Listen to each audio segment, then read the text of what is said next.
থেকে ভারতীয় সিনেমা অঙ্গনে ঝড় তুলেছিল। বক্স অফিসে রেকর্ড পরিমাণ আয়ের পাশাপাশি প্রভাসকেও পেয়েছিল আকাশচুম্বী তারকা খ্যাতি। সেই সাথে এই সিনেমা দুটির নির্মাতা এস রাজামৌলিও দেখিয়েছেন তার মুনশিয়ানা।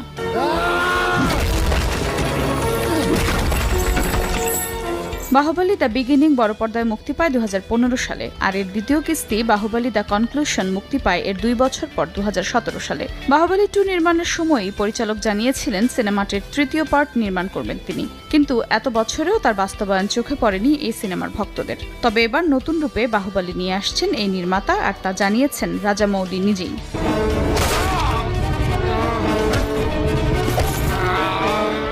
30 এপ্রিল রাতে সামাজিক যোগাযোগ মাধ্যম এক্সে একটি পোস্ট দিয়েছেন এস রাজামৌলি, আর সেখানেই মেলে এই আভাস। তিনি লিখেছেন, জনগণ যখন মহেশমতির নাম ধরে চিৎকার করেন তখন মহাবিশ্ব তার প্রত্যাবর্তন আটকাতে পারে না। Baahubali crown of blood animated series